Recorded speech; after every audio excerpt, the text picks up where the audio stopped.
কয়েক মিনিট সময় পৃথিবীর থেকে বিচ্ছিন্ন হয়ে শুধু আল্লাহর জন্য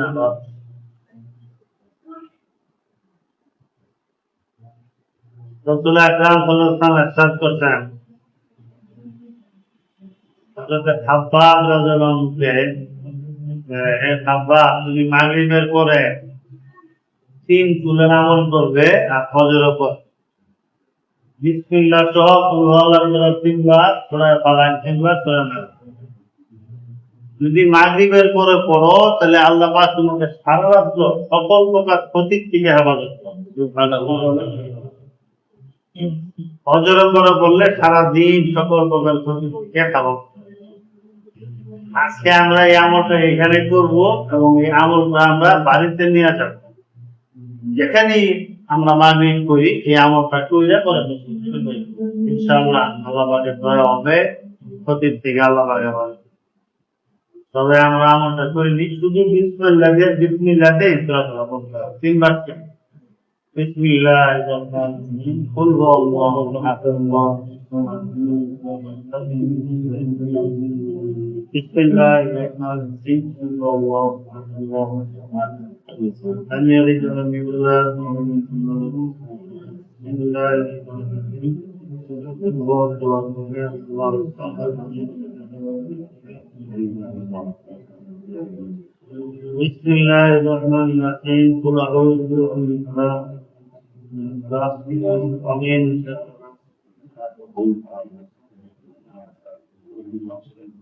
আমিন।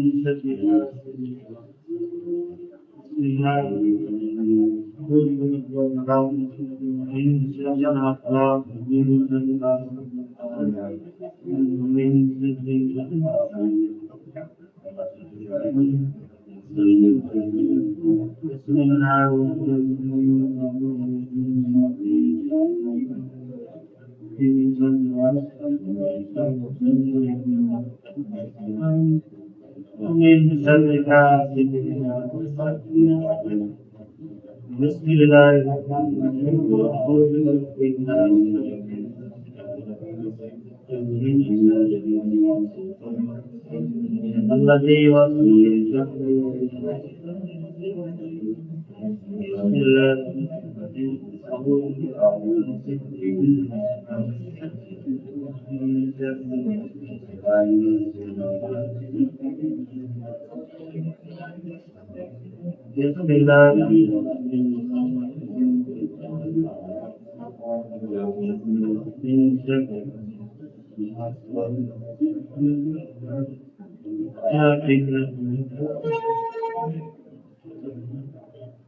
আরেকটা ছোট্ট দোয়া আছে, মাগরিবের পরে 3 বার, ফজরের পরে 3 বার করলে আল্লাহ পাক 4টা রোগের থেকে হেফাজত করবেন।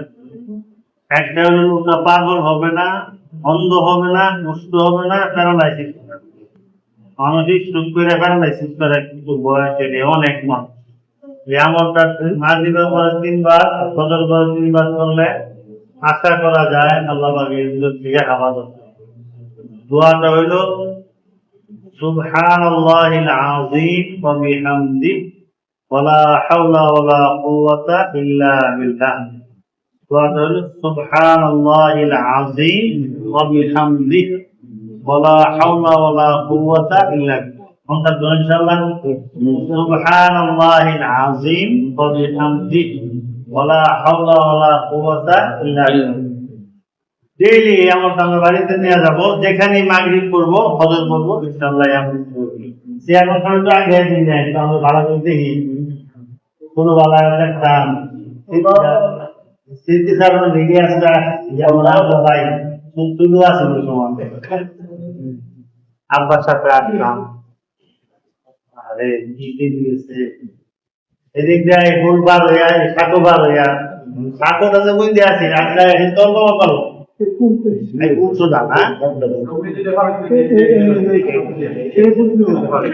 আজকেও হাইটি আইছি বেশিরভাগ পরিস্থিতিটা আগে যে হাইটে আসতাম আব্বার সাথে, সেই লোকগুলো তো প্রায় তো দিত নাই ময়মনসিংহ সেন্টে যাচ্ছে যেমন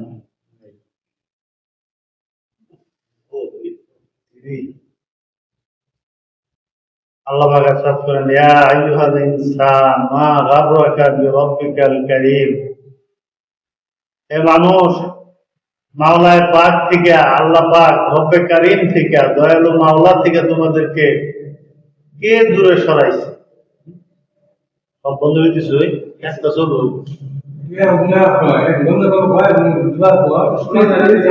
আচ্ছা, একটু চলো, মোটামুটি চলো। কে তোমাকে আমি কারীম মাওলা, দয়ালু মাওলার থেকে ফিরাইয়া নিল? মা গাররাকা বিরাব্বিকাল কারীম। কারীম আরবিতে বলা হয়, তাফসীরুল মানিতে আছে, আল্লাযী ইউতি বিগাইরি ইসতিহকাকিন ওয়া মিন্না। যে আল্লাহ তাআলা মানুষকে কোনো হক নাই, পাওনা নাই, উপকার কোনোদিন আল্লাহ পাকের কেউ করে নাই, এরপরও কোন উপকারের বদলাও না, কোন পাওনাই না, এমনি মাগনা যিনি দান করেন তিনি হলেন কারীম। জোরে বলেন সুবহানাল্লাহ। এই যে সুখ আমাদেরকে যে আল্লাহ পাক দিয়েছে, এই আগাম কত সাবমিট করছিলাম টাকা আল্লাহর দরবারে, হ্যাঁ, কি লিখে দিছিলাম, আল্লাহ পাক মাগনা আমাদেরকে দান করছে। জোরে বলেন সুবহানাল্লাহ। এক একটা নিয়ামত আল্লাহ পাকের। মাওলানা তকি উসমানী সাহেব বললেন, ওনার বয়ানে শুনলাম, চোখের ভিতরে আল্লাহ তাআলা এত কুদরত, এত কুদরতের কারিশমা আল্লাহ পাক খাটাইছেন যে বর্তমানে এমবিবিএস ডাক্তার যারা, চোখের উপরই 11 প্রকার ডাক্তার আছে। 11 ধরনের ডাক্তার শুধু চোখের উপর আছে।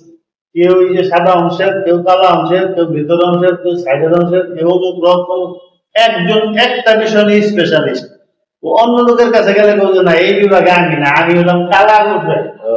কালার ডাক্তারের কাছে গেলে, চোখের ডাক্তার এসে কালার ডাক্তারের কাছে গেলে বলবো না আমি আমার সাদার সমস্যা, তো আমি সাদাটা সম্পর্কে আমার ধারণা নেই, ওই সাদার ডাক্তারের কাছে গেলে। এরকম 11 প্রকার ডাক্তার শুধু চোখের উপর আছে। আল্লাহ পাক কি জিনিস সেখানে খাটাই দিচ্ছে যে 5 বছর পর্যন্ত শুধু চোখের উপর লেখাপড়া করছে, তাও 11 প্রকার লোকের লেখাপড়া করে যতটুকু ধরতে পারছে, আরো তো অজানা কতই আছে। আল্লাহ পাক কি জিনিস আমাদেরকে দিচ্ছে। الذي خلقك فسواك فعدلك في أي صورة ما شاء ركبك। যে আল্লাহ পাক তোমাকে বানাইছেন তার থেকে তুমি কেমনে দূরে সরলা, অন্য পথে চলো, গুনাহ করো, পাপ করো, আল্লাহ পাকের হুকুম মতো আসো না, নামাজে আসো না, ব্যাপার নাই। আল্লাহ পাক জিজ্ঞেস করতেছেন এই সূরার মধ্যে, মা গাররা, অন্য পথে তোমাকে কে দিল?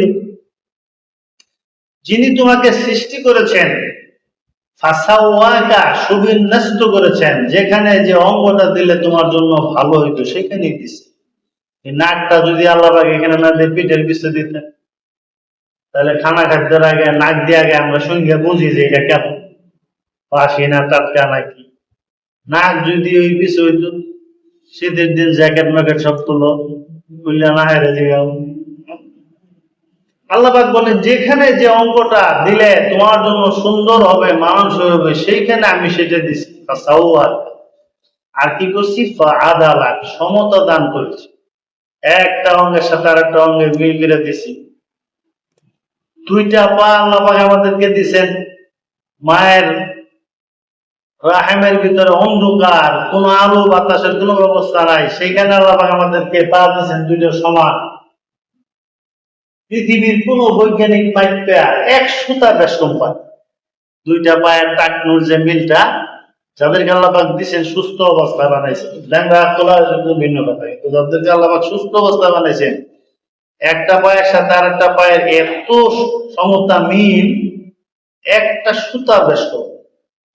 অথচ এই যে পৃথিবীর যত বড় বড় ইঞ্জিনিয়ারিং প্লান্ট, বড় বড় 26 তলা বুরুজ খলিফা, 154 তলা, এগুলোর মধ্যে দেখেন গা, একটা পিলার থেকে আরেকটা পিলার মাপলে আরো না হইলেও 100টা বেশ কম পাবে, আরো না হলেও 100টা বেশ কম পাবেন। এটা মানুষের তৈরি, একটু এটা ধরুন যেত না, এটা হবেই।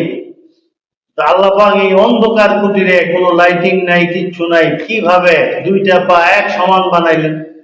কিভাবে দুইটা হাত এক সমান বানাইলেন, একটা পা যদি আঘাত খাটা দিতেন তো অন্ধকার মতো দেখতে সরতে পারি নেই, আচ্ছা যাই বেড়ায় গেছে আর দেখুন।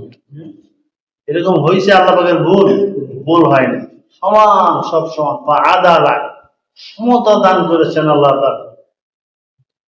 في أي صورة ما شاء ركبك। আল্লাহ পাক তোমাদেরকে যে আকৃতি তোমার ইচ্ছা ছিল সেই আকৃতি তোমাদেরকে বানাইছে। একটা মানুষের চেহারার সাথে আরেকটা মানুষের মিল নাই, অথচ পৃথিবীতে 800 কোটির মতো মানুষ। একটা মানুষের চেহারার সাথে আরেকটা মানুষের চেহারা ফেস কাটিং মিল নাই, আঙ্গুলের ছাপ মিল নাই, ফিঙ্গারপ্রিন্ট। এখন তো বায়োমেট্রিক পদ্ধতিতে এমন হয়েছে যে ফিঙ্গার ধরলে নাম সহ পরিচয় সহ আইসেছে, আঙ্গুল ধরলে আইসেছে, নাম আর বলে দিতে হয় না, আই সব। অথচ পৃথিবীর ভিতরে 800 কোটি মানুষ, এখন শুধু আমরা আঙ্গুলটা ধরতেই ফটো সহ আইসেছে। কি তাজ্জুব, আল্লাহ পাক এনে কি দিয়ে দিছে। আরো তো কত গেছে, 800 কত।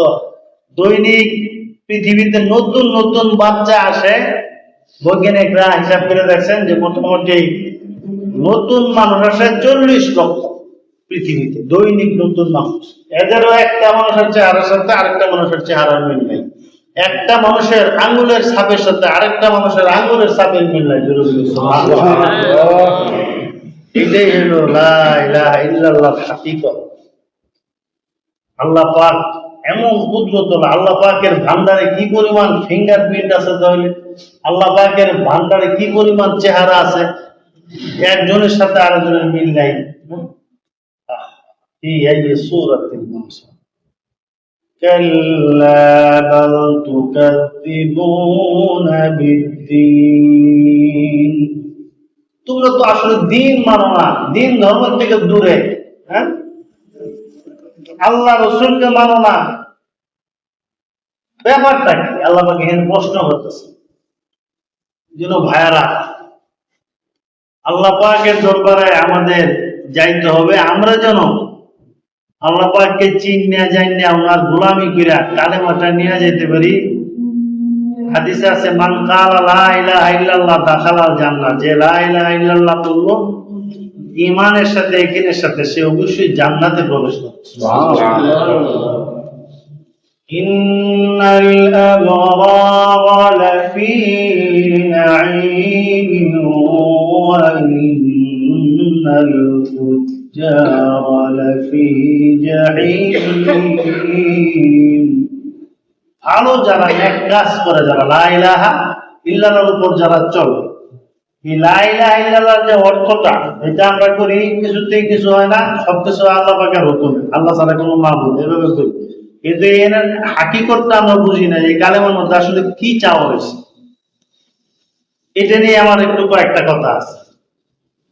কালেমার ভিতরে প্রথম আছে লা ইলাহা, কাউকে মানি না, কোনো ইলাহ নাই, একমাত্র আল্লাহ, আল্লাহ ছাড়া কারো কথা মানব। যেখানে আল্লাহ পাক হুকুম করবেন সেটা করবো, যেখানে নিষেধ করবেন এটা করবো। এটা হলো কালেমার দাবি, আমরা মুখে যাবো, কিন্তু আমাদের কাজ উল্টা। আমাদের অন্তরে হারাম চাহিদা অনুযায়ী আমরা চলি। এইখানে আরেকটা ইলা বসায় রাখছে আল্লাহ পাক, এটাকে ইলা বলছেন, ইলা বাতিলা। আফারাআইতা মান ইত্তাখাযা ইলাহাহু হাওয়া। নবী, আপনি দেখেছেন ওই লোককে যারা তার কুপ্রবৃত্তি, চাহিদাকে ইলা বানাইছে? লা ইলাহা ইল্লাল্লাহ, কোনো ইলা নাই, আল্লাহ পাক যা বলেন তাই করব, যা নিষেধ করেন তা ছেড়ে দিব। আর অন্তরে কয় গুনাহ। আল্লাহ পাক কয় টিভির মধ্যে নাচ দেখিস না, গান শুনিস না, সময় নষ্ট করিস না। অন্তরে কয় একটু দেখতে হবে, মরিতে যাবি 70 বছর 80 বছর, এই হি হি হি করতেছে। 8 বছরের থেকে 80 বছর পর্যন্ত এই রোগী আমরা, অথচ লা ইলাহা বলে আইছি, আল্লাহ কারো কথা রাখতাম না, একমাত্র আমরা কথাই রাখবো। এখন ইলাহ বাতিল ভিতরে একটা বসে রয়েছে, এইটা যায় নাচ দেখে। হ্যাঁ, বড় আশ্চর্য লাগে যে আমরা কালিমা পড়ে আমাদের কাজ হইল উল্টা। বড় আশ্চর্য লাগে, 8-9 বছরে পোলাপান মনে করতে পারে যে আচ্ছা পোলাপান দেখতেছি আস্তে আস্তে ভালো হয়ে যাবে, কিন্তু যার 70-80 বছর হয়েছে সে আর কতদিন বাঁচার আশা করে, সেও যে এই অন্যায়ের ভিতরে লিপ্ত, ওইসব বড় আফসোস। তার কাছে নিশ্চয়ই দিলে আজ বলছে যে আমার আসতে দেরি আছে, এরকম কিন্তু মনে হচ্ছে। আমরা কিতাব একটা ঘটনা বলছিলাম, বাগদাদে এক লোকে বাসা ভাড়া করছে। বাসা ভাড়া করছে 300 বছরের জন্য চুক্তি করছে, এই বাসা আমি 300 বছরের জন্য আপনার কাছে নিব। ওনার বয়স হইল 99 বছর যিনি চুক্তি রাখছে। এইটা শুনে বাগদাদ মসজিদের ইমাম সাহেব একদিন মসজিদে ঘোষণা দিচ্ছে, এত দ্বারা জানানো যাইতেছে যে হযরতে আজরাইল আলাইহিস সালাম মারা গেছে। হযরতে আজরাইল আলাইহিস সালাম কি মারা গেছে। সব মুসলিম ইমাম সাহেব বলছে এটা কি কইতেছিস, আজরাইল আলাইহিস সালাম মরিয়াছে? হ্যাঁ খবর আছে। কে কোথায় শোনা যাবে মারা গেছে কে জানে? এই যে মুরব্বীর কাছে জিজ্ঞেস। উনি 99 বছর বয়স না, বাসা ভাড়া নিছে 300 বছরের চুক্তি। নিশ্চয়ই আজরাইল আলাইহিস সালাম বলে গেছে তারে যে আমি তোমার কাছে আসলাম না, আমি যাইতেছি, আমি বলে যাবো তুমি যাচ্ছে। তো এই খবর তার কাছে না থাকলে এত বড় সাহস কেমনে সে পাইল? 99 বছর বয়সে সে 300 বছরের বাড়ির চুক্তি করে। আমাদের কাজ কারবারে অনেকটা এরকমই। আমি মানব লক্ষ্য করি যে 70-80 বছরের মানুষ নাচ দেখতেছে, হি হি হি হি করতেছে। আরে বেটা তুমি হি হি হি করো, কয় বছর তুমি আর বাঁচবা? এই তো যে কোনো সময় তোমার দাগ হিসেবে করতে হবে। হ্যাঁ, লা ইলাহার মধ্যে আমরা কি আল্লাহ পাকের সাথে চুক্তি করলাম আর কাজ করি? হ্যাঁ, লা ইলাহার মধ্যে কোনো কিছু মানবো না, একমাত্র আল্লাহর হুকুম মানবো। কোথায় মানলাম? মোবাইলে সারা রাত অশ্লীলতা, জোয়ান মানুষের থেকে বয়স্ক মানুষ পর্যন্ত নানান ভিন্ন নারীদেরকে দেখতেছে, নাচ দেখতেছে, গান শুনতেছে, নাটক থিয়েটার এগুলো করতেছে। রাস্তাঘাটে মহিলা যেতেছে এগুলো দেখতেছে। আল্লাহ পাক বলছেন ওয়া ইয়ালামু খায়িনাতাল আ'ইন, তোমার চোখের খেয়ানত আমি জানি। আল্লাহ পাক বলছেন ইন আউলিয়াহু ইল্লাল মুত্তাকুন, আমার দোস্ত ওই ব্যক্তি হয় যে সমস্ত গুনাহ ছেড়ে দেয়, সেই আমার ওলি আল্লাহ এবং আমার দোস্ত হয়ে যায়। জোরে বলেন সুবহানাল্লাহ। আমরা বিশ্বাসের কাছে যাই, বিভিন্ন আলেম ওলামার কাছে যাই যে হুজুর আমার সকাল সন্ধ্যা একটু জিকির কই দেন, ওজিফা কই দেন। এটার জন্য আমরা বেশিরভাগ যাই। আমার কাছে অনেক সময় এই সেই জিগায় জিকির আজকার আসলে এইগুলো দিয়া আল্লাহর দুষ্ট হওয়া যাবে। মৌখিক জিকির দরকার আছে, কিন্তু সবচেয়ে যে বড় জিকির হইল কোন গুনাহ সামনে আসলে গুনাহটা না করিয়া আল্লাহর হুকুম মতো চোখটাকে নিজ দিকে দিয়ে চলে যাও। আল্লাহ পাক বলেন যে কোনো ভিন্ন নারী সামনে আছে, তুমি আল্লাহর ভয়ে দেখলা না। টিভিতে নাচ চলতেছে, আল্লাহর ভয়ে দেখলা না। মোবাইলে ভিন্ন নারী এসে গেছে, শুনবা চাইতেছি ওয়াজ এসে গেছে ভিন্ন নারী, সঙ্গে সঙ্গে আঙুলটা সরাই দাও, আল্লাহর ভয়ে তুমি দেখলা না।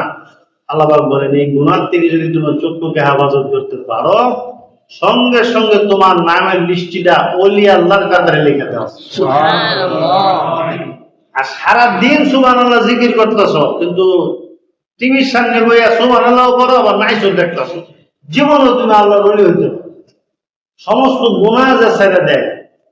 ইন আউলিয়াহু ইল্লাল মুত্তাকুন ولكن أكثرهم لا يعلمون। যে আমার দোস্ত ওই ব্যক্তি হয় যে সমস্ত গুনাহ ছেড়ে দেয়। এই কথাটা অনেকেই জানে না। আল্লাহ পাক বলেছেন অনেকেই এটা জানে না, খালি জিকির আজকাল বাসা দৌড় করে। জিকির দুই ধরনের, একটা মৌখিক জিকির, আরেকটা হলো কলবি অন্তরের জিকির, গুনাহ ছাড়ার জিকির। ইন্নামাল মুমিনুনা ইযা যুকিরাল্লাহু ওয়াজিলাত কুলুবুহুম। মুমিন ওই ব্যক্তি যখন কোন গুনাহের কাজ সামনে আসে, হঠাৎ তার আল্লাহর কথা মনে হয়ে গেছে, এই সকল এইটা কোন জিত না, এটা কোন জিত না, এইটা হলো জিকির। জিকির মানে কি? স্মরণ করা। আল্লাহর কথা মনে হয়ে গেছে, কিস্তির টাকা লে ব্যাংকলা বসা নিলেই পারে আয়া 7 টাকা, আল্লাহর কথা মনে হয়েছে, আল্লাহর কথা সুদি কারবার হারাম করছে। ঘুষের টাকা নিয়ে পার্টি বসে দিছে, কেউ অফিস টফিসে বিভিন্ন কর্মকর্তা কর্মচারী থাকে, মনে চায় যে এটা দৈলি তো কর্মবন্ধ 2 টাকা নিয়ে আলাম, কিন্তু আল্লাহর কথা মনে হয় এটা আমি করতে পারবো অসম্ভব। এই লোকটাকে আল্লাহ সঙ্গে সঙ্গে বলি আল্লাহ বানায়। সুবহানাল্লাহ। আরাম ছাড়বেন না, আর খালি জিকির। রহমতপুর এক মোহরি আছে, আমরা ছোট ছেলে একসাথে পড়তাম। আমার কয় আমি এক উকিলের সাথে থাকি। একদিন মাগরিবের পরে ওই উকিল সাহেবের বাসা ছাড়ের বাসা যাই দিই, উনি ওই ঘরের দন্না মন্ডলে গিয়ে 1000 ডলার তসবি ঝুলে সমানে কিছু বানালো সুবহানাল্লাহ করতেছে। ওরা আমি যাই গেল, স্যার আপনি এইরকম আবাদত করো দিয়েও পর্যন্ত সারাদিন মিশা কথা করি, এই আবাদত এটা কি বুঝলাম না কিছু। আপনি এত বড় আবেদ, এই বিরাট তসবি ঝুলে সারাদিন যদি মিশা কথা বলি। আরে বেটা ওইটা আমার ব্যবসা, আর এটা হইলো আমার আবাদত। দেখছেন কি সুন্দর বুঝিয়ে দিছে। ব্যবসার মধ্যে হালাল হারাম নাই, চাকরিতে হালাল হারাম নাই। আল্লাহর প্রিয় পাত্র হওয়া যাবে সম্পূর্ণ গুনাহমুক্ত জীবন যাপন। একটা বার আমি জিকির করছি না, শুধু ফরজ নামাজ পড়ি আর সুন্নাত মুআক্কাদা পড়ি। কথার কথা ধরেন যে আমি অন্য নফল জিকির করি না, কিন্তু গুনাহ একটাও করি না। নিঃসন্দেহে হাদিসের কথা, আমি হাদিসটা পরে বলতেছি, নিঃসন্দেহে আল্লাহ পাকের ওয়াদা আছে এই লোকটা ওলি আল্লাহ হয়ে যাবে, গুনাহ করে না। হযরত আবু হুরায়রা রাদিয়াল্লাহু আনহু রাসূলুল্লাহ সাল্লাল্লাহু আলাইহি ওয়াসাল্লাম বলছেন, ইয়া আবা হুরায়রা ইত্তাকিল মাহারিম তাকুন আ'বাদান নাস। হে আবু হুরায়রা, তুমি গুনাহ ছেড়ে দাও, হারাম কাজ ছেড়ে দাও, সমস্ত দুনিয়ার বড় বড় ইবাদত গুজারের চাইতেও তুমি বড় ইবাদত গুজার হয়ে যাও। সুবহানাল্লাহ। আমরা কিছু জিকির আজকারি অনেকে করি, গুনাহ ছাড়ি না। যার যে বদ অভ্যাস তত্ত্বটি এটি আছে, জিকিরও করি, নফলও করি, তাহাজ্জুদ করি। হযরত থানভী রাহমাতুল্লাহ বলছেন যে একটা লোক 1000 রাকাত তাহাজ্জুদের নামাজ পড়িয়া যে নূর তার অন্তরে সৃষ্টি হবে, রাস্তা দিয়ে যায় একটা সুন্দরী নারী দেখবার খুব মনে চাইতেছে, কিন্তু আল্লাহর নিষেধ, দেখা নিষেধ, এই জন্য যোগ্যটাকে হেফাজত করে মাথাটা নিজ দিক দেশে গেছে গা, প্রতিষ্ঠা করে নাই। হযরত থানভী রাহমাতুল্লাহ বলেন যে 1000 রাকাত তাহাজ্জুদের নামাজ পড়ে যে নূর হবে, এর চাইতে একটা হারাম দৃষ্টির থেকে চোখকে হেফাজত করলে এর চাইতে বেশি নূর। আসলে আল্লাহ পাককে কোন রাস্তায় পাওয়া যাবে, এইটাই তো আমরা অনেকে খুঁজে পাইছি না। বাহ্যিক কিছু ইবাদত বন্দেগী মনে করি যে একটা বিরাট কিছু হয়ে গেছে। নবী আম্বিয়ারা একটা হারাম গুনাহ করতেন, একটা গুনাহ করতেন। হযরত মুসা আলাইহিস সালাম যখন ওই যে শুআয়ব আলাইহিস সালাম দাওয়াত করলেন, ওই যে বিরাট ঘটনা আছে, মেয়েদেরকে পানি পান করে দিলেন ছাগলের বকরি দিয়ে, এই বিড়াবিড়ি লেগে আবার ছাগলের পানি যাও যাও গান পানিটা খাওয়াই দিছি, এক পুরুষের মাঝখানে যাইয়া তোমরা ডিস্টার্ব কষ্ট করলাম না, আমি আজকে কাজটা করে দিলাম, যাও। শুআয়ব আলাইহিস সালাম শুনে কয়, এই তোমরা আজকে এত তাড়াতাড়ি কেন নাই বললাম? তো এক ছেলে মানুষ, খুব নৌজওয়ান মনে হইল, শক্তিশালী, দেখতেও খুব চেহারাবান, মনে হয় খুব বংশাবলী, উনি আমাদেরকে ছাগলের পানি পান করাই দিছে এবং আমাদের দিকে একটা বড় তাকাইছেন না, মাথা নিজ ভাই দিয়ে কয় তোমরা হেনে গেলে গিয়া তারা নিছ বিড়াবিড়ি তো ছাগলের পানি পান করে লাগে। ওই দেশে আবার ছাগলের পানি খাওয়াই না, আমরা বাংলাদেশের ছাগল তো নবাব খায় না, পানি পানি যে বেশি খায় না, এই দেশে কাঠ ফাটা না খাইলে মরে যাবো। যাই হোক শুআয়ব আলাইহিস সালাম বলতেছে, ঠিক আছে তাহলে এক কাজ করো, ছেলেটা আছে মনে হয় এখানে থাকতে পারে, একটা গাছের তলে যায় বসে।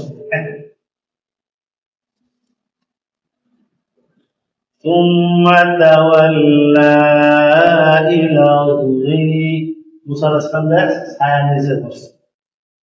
وقال رب إني لما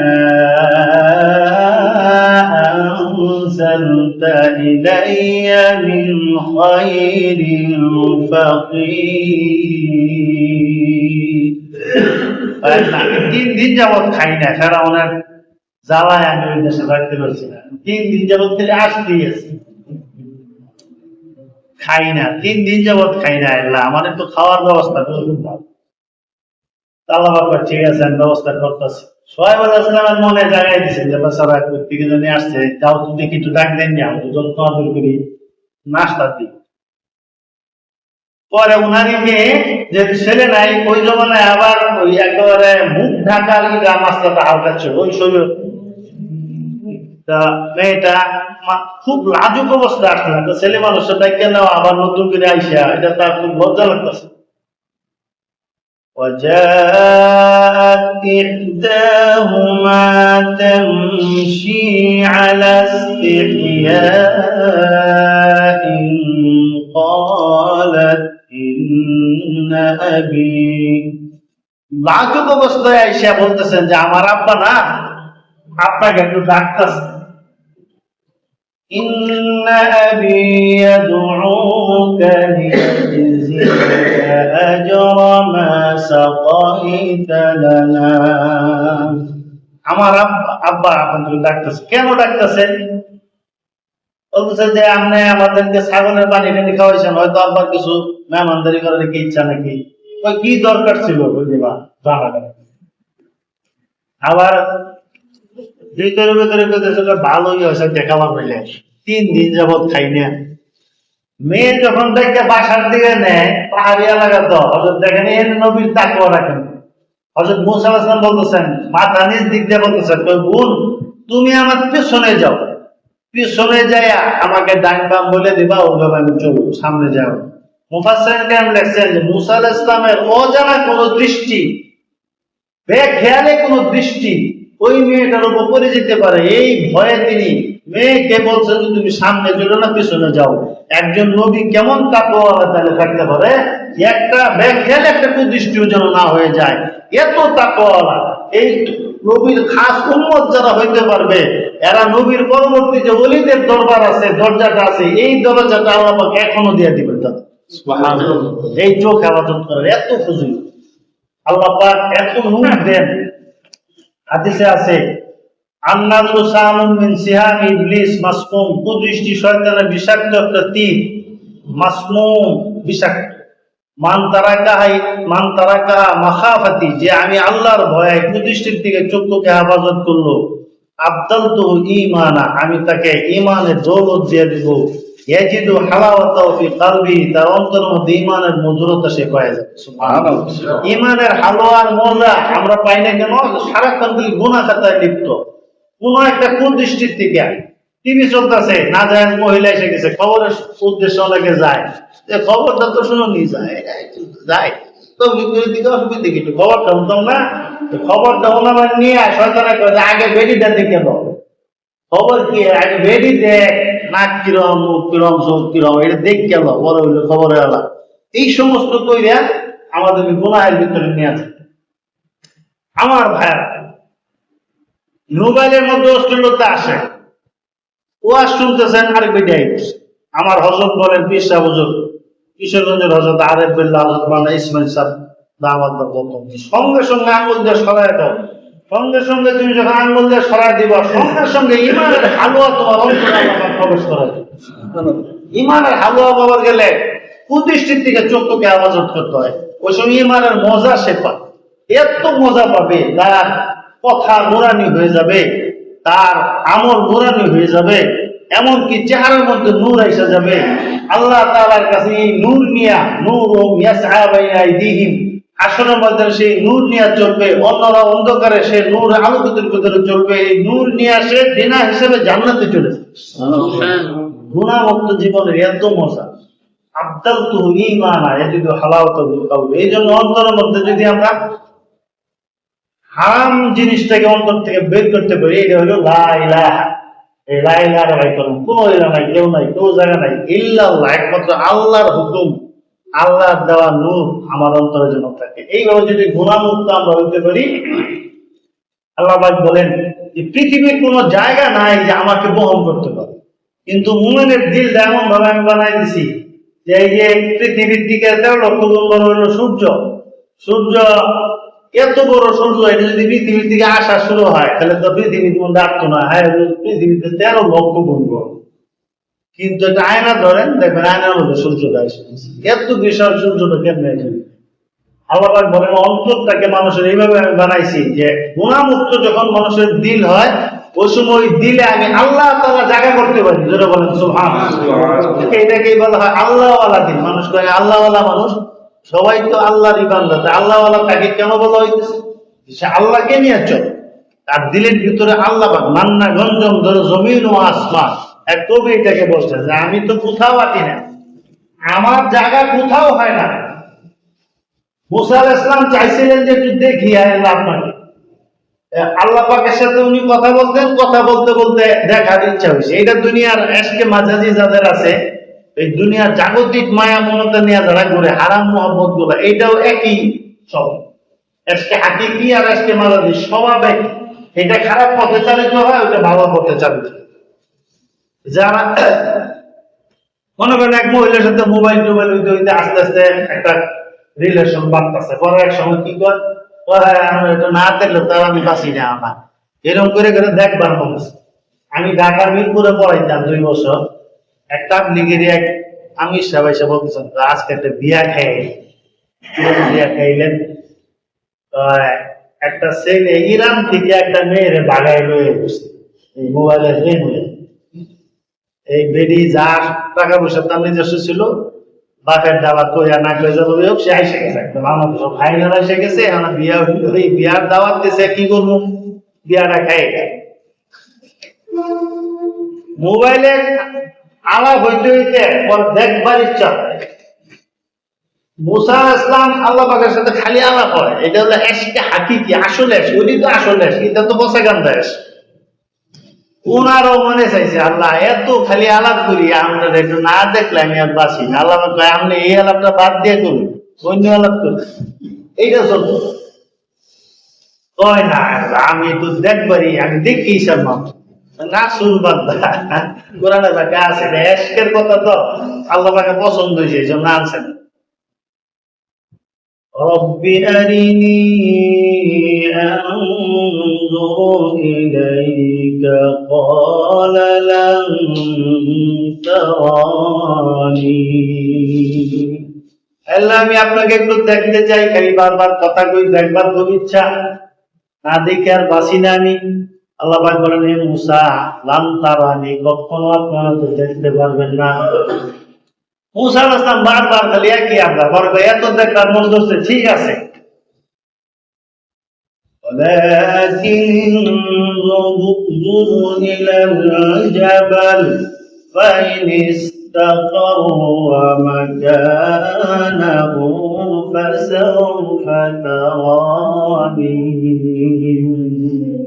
হে মুসা বারবার যে দেখি আবদার, ঠিক আছে পাহাড়ের দিকে তাকায় থাকেন, দূর পাহাড়ের দিকে, যদি পাহাড় আমার নূরের তাজাল্লি সহ্য করতে পারে তাহলে আপনি দেখবেন। বলেন সুবহানাল্লাহ। শর্ত দিয়ে গেছে, ঠিক আছে তো আমি দেখি হিসাব। পরে মুসা আলাইহিস সালাম আল্লাহ পাক বলেন যে পাহাড়ের দিকে তাকান, এখন উনি দেখবেন। পরে আল্লাহ পাক হুকুম করলেন ফেরেশতাদেরকে যে পাহাড়ের জন্য বাঘ বর্ম কীট পতঙ্গ আছে সব সবার এরা কিন্তু জ্বলে যাবে। ফেরেশতারা আইসা সব সরাই দিলেন। তুল পাহাড় তো অনেক রকম পাহাড়ে কিন্তু অনেক রকম ভাগ বর্গ হিংস্র প্রাণী থাকে, এমনকি আরব দেশের পাহাড়ও থাকে। আমি ওই যে 2002 দিকে হজে গেছিলাম, সময় আমার সাথী বললো যে রাস্তা দিয়ে যায় একজনের কিছু প্রয়োজন পড়ছে পাহাড়ে, হয়তো বাথরুম টাথরুম, এই গাড়ির দিকে গেছে, প্রাইভেট গাড়ির দিকে গেছে, আর আসে পরিবারের লোকেরা তো এখনো আসে না, আধা ঘন্টা হয়ে গেল, শেষে আরো অপেক্ষা 1 ঘন্টা হয়ে গেল। যায় দেয় ওই আরো যে পড়ছিল পাহাড়ের একটা এক জাতি হিংস্র কুকুর আছে, এইটা মাইরিয়া অর্ধেক খাওয়ার কাম করি আসছে। এইরকম অবস্থা। এই বাঘ ভাল্লুক সব সরাইছে, সরাই কইছেন মুসা বাঘ ভাল্লুক কীট পতঙ্গ সব সরাই দিছি, এখন আমার নূরের তাজাল্লি হবে, তাইলে কি তুমি দেখ ভাই, তুমি রেডি? আল্লাহ হ্যাঁ আমি দেখবো, আই এম রেডি। মুসা বুঝছে হইতে কইছে, কয় না আল্লাহ আমি দেখ। আসলে আল্লাহ পাকে পাগল হয়ে গেছেন। পরে আল্লাহ পাক বলছেন যে প্রথম আকাশের ফেরেশতাদেরকে সরাও, যেদিক দিয়ে আমার তাজাল্লি যাবে, এখানে ফেরেশতা সামনে পড়লে সব পুড়ে যাবে, ফেরেশতাদেরকে সরাও। এই জন্য হাশরের ময়দানের ইতিহাস কোরআনে পাকে এক জায়গা আছে, ওয়াল মালাকু আলা جارها ويحمل عرش ربك ثمانية আল্লাহ পাকের হামিলিনে আরশ ছাড়া সমস্ত ফেরেশতারা এক সমস্ত আকাশ খালি করে এক কিনারা হয়ে যাবে, কারণ গজব চলতেছে, সমস্ত ফেরেশতারা হয়ে এক কিনারা হয়ে যাবে, কার উপর কোন বিপদ পড়ে যায়। ওই দিন আল্লাহ পাক বলছেন, যত প্রথম আকাশের ফেরেশতারা এক কিনারা করো, এইভাবে প্রথম আকাশের ফেরেশতা কিনারা করছেন, দ্বিতীয় আকাশের ফেরেশতা কিনারা করছেন। মুসা রেডি, কিন্তু প্রায় রাস্তা ক্লিয়ার হয়ে গেছে, তুমি তাহলে দেখ ভাই, আল্লাহ আমি দেখবো, আমি রেডি। মুসা বুঝিয়া শুনে গান বুঝিয়া শুনে গেছি। এরকম ভাবে সাত আকাশের যত ফেরেশতা সব করাইয়া, ঠিক আছে মুসা, আমি তো আসল খেলা হবে, রেডি তুমি? আল্লাহ আমি রেডি। এখন শুরু হবে আসল খেলা। فلما تجلى ربه للجبل جعله دكا وخر موسى صعقا যখন আল্লাহ পাকের নূরের একটু ঝলক আসলো, কিতাবে আসে 70,000 পর্দার মাঝখান থেকে সুয়ের মাথা পরিমাণ একটু নূরের ঝলক তুর পাহাড়ে আসে। তুর পাহাড়ে আসার সাথে সাথে সমস্ত তুর পাহাড় জ্বলিয়া পুড়িয়া সুরমা হয়ে গেছে। মুসা আলাইহিস সালাম বেহুশ হয়ে কিনারায় পড়ে গেছে। সুবহানাল্লাহ। এবং মুসা আলাইহিস সালাম একদম মরার মতো, কিন্তু উনি মারা গেলে দিনের দাওয়াতের কাজ কে করবেন? এই জন্য আল্লাহ পাক উনারে আবার জাগায় দিয়েছে। فلما أفاق قال سبحانك تبت إليك وأنا أول المؤمنين হযরত মুসা আলাইহিস সালামকে আল্লাহ পাক যেহেতু বেহুশ হয়ে পড়ে রয়েছেন, আবার হুঁশ করে দিয়েছে। হুঁশ হইয়া উনি সর্বপ্রথম যে কথাটা বলছেন সেটা হলো, তাআলা সুবহানাক, আল্লাহ আপনি পবিত্র, আমি বুঝতে পারি নাই, তুবতু ইলাইকা, এমন কথা আমি আর জীবনে বলবো না। হে মুসা, আরো তুমি দেখবার চাবা আমারে? কয় না, আমি আর জীবনে দেখবার চাই। কয় কেলি গিয়া? কয় মই কিন্তু গেছিলাম তো, হ্যাঁ আর দেখবার চাই না। তুবতু ইলাইকা ওয়া আনা আউয়ালুল মুমিনিন, আল্লাহ প্রথম কাতারের মুমিনদের অন্তর্ভুক্ত আমি না দেখেই মুমিন, আমি আর দেখবার চাইতাম না। আমি তিমিটা গেছে না, সব উঠে দেখে জুইলা পুড়ে সব সারকার হয়ে গেছে। তুর পাহাড়ে আল্লাহ পাকের একটু নূরের ঝলক নিতে পারে নাই। মুসা আলাইহিস সালাম যখন বাড়িতে যাবেন, আল্লাহ পাক বললেন, মুসলিম শরীফের ভিতরে আছে, হে মুসা, তোমার চোখের ভিতরে আমার নূরের যে একটা ঝলক করছে, এখন তোমার চোখের দিকে যে তাকাবে তার চোখ কিন্তু ভ্রাস করেছে। আর এক মুসিবত, বাড়িতে যখন যাইবা মাথা নিচ দেখতে যাই, ঠিক আছে, শুধু ওনার গায়ের চাদরটা আছে পরে নেই, এটা আল্লাহ পাকের স্পেশাল প্রোগ্রামে। পরে রাস্তা যাই দেখা, মুসা তুমি কই গেছিলা? ভাই আমার সাথে কথা কইস না, এদিকে যা। মাথা নিচ বেঁধে না, অসুবিধা আছে, জায়গা বাড়ি। আচ্ছা, রাস্তাঘাটের লোকের বোঝাইয়া কেউ দিকে তাকাইছে, কিন্তু বাড়িতে যখন গেছে মাথা নিচ বেঁধে গেলে কথা কয় বিবি সাহেবের সাথে সফরা। তো বিবি সাহেব তো আমি কি হয়েছি, আমি উপর দিয়ে চাই নিয়ে গেলি কয় না, আমার চোখের দিকে যে তাকাবে তার চোখ বাস করেছে। স্ত্রীর সাথে হওয়া যায়, স্ত্রী একটা ডং রয়েছে, হ্যাঁ আমি স্ত্রী আপনার দিকে আমি তাকিতাম তো কত হইলো, কয় না সফরা, তুমি নিজের নিজে ক্ষতির মধ্যে নিও না, সর্বনাশ হয়েছে। কয় না, আমি মানতাম না, এটা চলতো না আমার সাথে। যদি দেখ বেরিয়ে যায়, তাহলে একটা চোখ ধইরা আরেকটা চোখ দিতে হবে, যার জায়গায় একটাই যায়, আরেকটা চোখটা।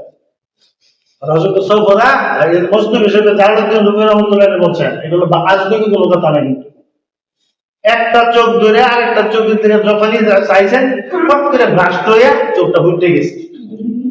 আগেই বলছিলাম তুমি এই কাজটা করবা।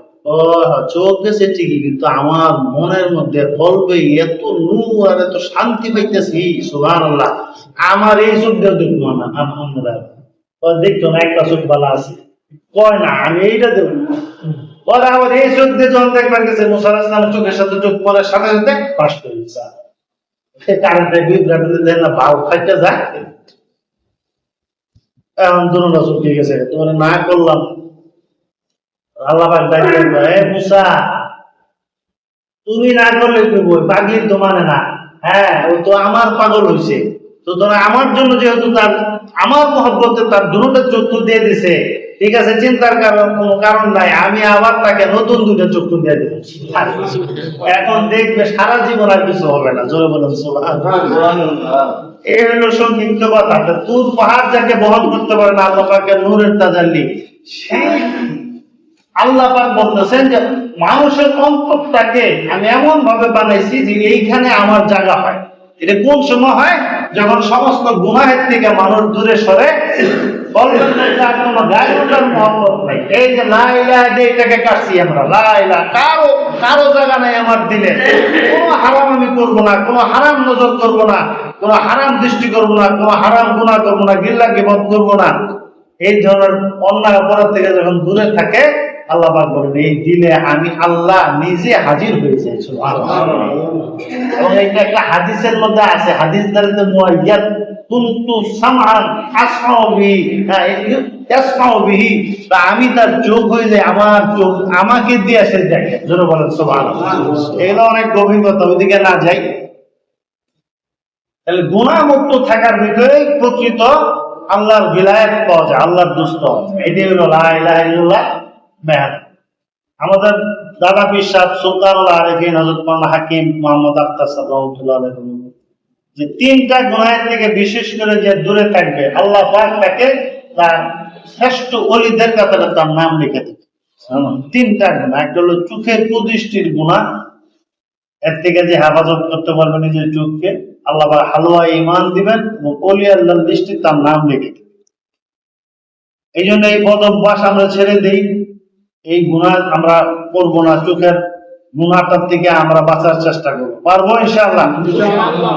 আরেকটা গুনাহ হলো যার দাড়ি তার এক মুষ্টি দাড়ি রাখে, কাটা ছাটা কামানি হারাম।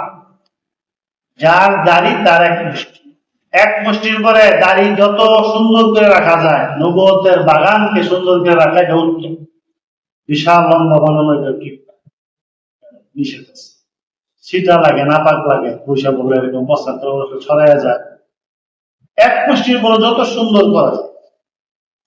আর এক মুষ্টির আগে মডেলিং দাড়ি যেটা, এটার দ্বারা গুনাহ থেকে বাঁচা যায় না। এক মুষ্টির আগে নিষেধ। হযরত ইবনে ওমর রাদিয়াল্লাহু আনহু এক মুষ্টির পরে কাটতে চাচ্ছেন, নিশ্চয়ই রাসূল সাল্লাল্লাহু আলাইহি ওয়াসাল্লাম দেখে উনি এটা কাটতেন, এটা থেকে মাসলাটা আসছে। আরেকটা গুনাহ হলো টাকনার নিচে জামা কাপড় পরা, টাকনার নিচে প্যান্ট পায়জামা আরবি জুব্বা কাবলি সেট এইগুলা লুঙ্গি এগুলা পরা হারাম। বুখারী শরীফের হাদিস, মা আসফালা মিনাল কাবাইনি মিনাল ইজার ফিন্নার। টাকনার নিচে যে সমস্ত জামা কাপড় যে পরবে, এই অংশটা জাহান্নামের আগুনে যাবে। নাউযুবিল্লাহ। এই জন্য এই গুনাহ থেকে আমরা বাঁচতে থাকি। তিনটা গুণ, এটা হলো বান্দার সাথে আল্লাহর সম্বন্ধে যে গুণটা, আরেকটা হলো বান্দার সাথে বান্দার গুনাহ, সেটা হলো মানুষের হক না ঠাওয়া। মান আমিলা সালিহান ওয়া আকালা তাইয়্যিবা, যে নেক আমল করে এবং হালাল খায়। হালাল না খায় যদি হারাম খায়, তাহলে তার আবাদত বুঝি কিছু কবুল হয় না। এই জন্য মানুষের হক না ঠাওয়ানো, মুন্দের ওয়ারিস দিয়ে দেওয়া, উহুদের ওয়ারিস দিয়ে দেওয়া, এই না জোর করে না দিয়ে তাল বাহানা করে নিজের হালালে হারামে কেন করে একটা খিচুড়ি বানাইয়া খায়, খায় আবার নামাজও করে রোজাও করে, কিছুই হয় না। তিরমিজি শরীফের হাদিসে যায়, আন্না লাহুল মুস্তাজাব ওয়া তুআমুহু মাত'আমুহু হারাম মাশরাবুহু হারাম। তার দোয়াটা কেমনে আমি কবুল করি? তার পেটে হারাম, তার পানিও হারাম, তার খাদ্য হারাম, কেমনে আমি কবুল করবো? আল্লাহ পাক জবাব দিয়ে বলতেছে, কেমনে কবুল হবে তোমার দোয়া? তুমি তোমার কথাই রাখছো। এই জন্য বান্দার হক বন্ধুর আর এটাকে ডেকে দিয়ে দেয়, তাদেরটাই তো তারা নিবে। আল্লাহ পাক আপনাকে যা বলতেছেন তারা দিচ্ছেন হাফ, এরপর দিবেন না কেন? দিয়ে দিত। আমার গোষ্ঠীর মধ্যে মাশাআল্লাহ ওয়ারিস আগের থেকে দেওয়ার সিস্টেম আছে, আব্বাও দিচ্ছেন দাদাও দিচ্ছেন, এভাবে আমিও দিয়ে দিছি। এই জন্য আমি এক বোনকে 2 একর করে জমি দিয়ে দিছি, কাটিয়ে তারা যা পায় সব দিয়ে দিছি। আমি কোনো একটা আবদার হবে একটা আবদার, এটা কম না, একটা কথা আমি বলি। আলহামদুলিল্লাহ আমি কি খাইতেছি না? আপনাদেরকে এই জন্য আমি উৎসাহের জন্য বললাম, আমার আব্বাকে তো আপনারা চিনতেন, আমার আব্বা ওরকম ফুফুকে ডাইকে ব্যবহার দিতেছেন, একের ঘরে রোয়া সড়ক হিসাব করে এইটার টাকাটা লয়ে গেছেন, ফুফুকে দিয়ে এইটা লাগবে নাকি, আপনার মাথা খারাপ হয়ে গেল, কয় না এগুলো পাও না তুমি, আল্লাহ রাইনে ভাব দিতাম না, এই বাড়িতে যদি দিয়েছে। আমি ওনাকে দেখছি, আলহামদুলিল্লাহ আমি আমল করার চেষ্টা করছি, আপনাদেরকেও বললাম হালাল খাই আর এই গুণাগুলোর থেকে দূরে সরি। এখন জিকির আল্লাহ তারা একটু জিকির আজকাল করে, ভালো করেন, কিছু নফল 2-1 রাকাত পারলে পড়েন, কিছু লা ইলাহা ইল্লাল্লাহ জিকির, আল্লাহ পাক বলেন ওয়াজকুরুল্লাহ যিকরান কাসীরা, অনেক জিকির অনেক আরবিতে 3 থেকে শুরু হয়ে যায়, কত লাগার যায় যে অনেক শেষ হবে, এটা কোনো শেষ নাই, 1 কোটিও নাই শেষ হইতো না, 5 কোটি হইলো অনেকের শেষ, অনেক তো নেই, অনেকের শেষ নাই, অনেকের শুরু আছে, ওইটা 3 থেকে আরবিতে অনেকের শুরু হয়ে যায়। এই জন্য আমাদের হযরত বলছেন গুনাহ ছেড়ে দেব আর জিকির আজকার করবো, কোন হাক্কানি আলেমের কাছে সময় সুযোগ দিতে যতটুকু পারা যায়। কেউ যদি আছে যে সময় আছে 300 বার লা ইলাহা ইল্লাল্লাহ করেন, 300 বার আল্লাহ আল্লাহ করেন, সময় কম 100 বার করেন, তাও নাই 50 বার করেন, তাও নাই 10 বার করেন। আজকে আল গৃহস্থির চাপ, আমাদের হযরত বলেছেন 3 বার লা ইলাহা ইল্লাল্লাহ পড়ো, 3 বার আল্লাহ আল্লাহ পড়ো, 3 বার দুরূদ শরীফ পড়িয়া আল গৃহস্থির ব্যবসা তুমি চলে যাও, কাল হাসরের ময়দানে তুমি অনেক জিকিরকারীর কাতারে তুমি শামিল হয়ে যাবে। এই জন্য আমার কথা শেষ, আমরা গুনাহমুক্ত জীবনযাপন করি, এগুলো লা ইলাহা ইল্লাল্লাহ টাকা। এরপর হলো নামাজ, কালিমার পরই 5 ওয়াক্ত নামাজ পড়লে 5টা পুরস্কার আল্লাহ পাক দান করেন, একটা দুনিয়াতে রিজিকের অভাব আল্লাহ পাক দূর করে দিবেন, আর 4টা আখিরাত কবরের হিসাব হটায় দিবেন, জান্নাতে আমলনামা 20 দিন নেয় গুলশারাত পার করে দিবেন, বিনা হিসাবে জান্নাত। আর কি লাগে? এই জন্য 5 ওয়াক্ত নামাজ পড়ি, নামাজের জন্য কয়েকটা সূরা কেরাত সহি শুদ্ধভাবে শিখে নিন। এই যে মান্না টাকা লাইনে আমাদের যে পড়ছিলাম সূরাটিও ঠিক না, এইভাবেই পড়তাছি না, ভুল হইলে আরে আমাদের কাছে শোনায় অন্তত 2-4-5টা সূরা আমরা ঠিক করে 30 পারা হুরুফ তো বলতেছি। তারপর 13 থেকে সূরা নাস পর্যন্ত 4টা সূরাই আছে, এইটি আমরা শুদ্ধ করে শিখেন, আর এইটি দিয়ে সারা জীবন নামাজ পড়েন, তবুও আপনার নামাজ হয়েছে। কিন্তু এই যে কোন কালে যে শিখছিলেন আজ পর্যন্ত শুদ্ধের লেগে করে জিজ্ঞেস কেন না আমি পাই কিনা, আমার খারাপটা হয় কিনা একটু দেন তো, জিজ্ঞেস তাহলে কেন বলবো, তো যাচাই করে 4টা সূরা 5টা সূরা আলাদা থেকে 10টা সূরা এগুলো ঠিক করে নিই, এই তো নষ্ট হয়ে যায়। আর যদি আর বেশি দেখে কোনো শিখতেছে আলহামদুলিল্লাহ আরো ভালো, হাদিসে আছে একদিন পারে না আবার শিখবার চায়, পারে না আবার শিখবার চায়, আল্লাহ পাক তাকে ডাবল সওয়াব দান করেন। কোরআন পড়ার সওয়াব একটা পায় না যায়, আবার কষ্ট করে সে এর লিগে ডাবল সওয়াব আল্লাহ পাক দান করেন, কত সুবিধা। এই জন্য আমরা এই আমল বলা করি, এটার নাম হলো এলেম এবং জিকির। এলেমের মধ্যে কোরআন শরীফ পড়লে আসল এলেম, বুঝলেন না? আর হলে পর হলে একরামুল মুসলিমিন, মুসলমানের ইজ্জত কদর সম্মান করা, স্ত্রীর কাজে সহযোগিতা করা, এটাও একরাম। স্ত্রী কি মুসলমান না? মুসলমানের কাজে সহযোগিতা করার নাম হচ্ছে একরাম।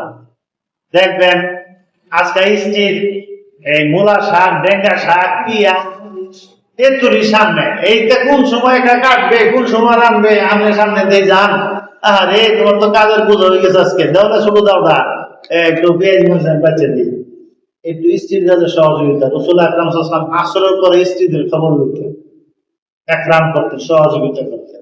আমরাও চেষ্টা করি, এগুলো সবচেয়ে একরামুল মুসলিম।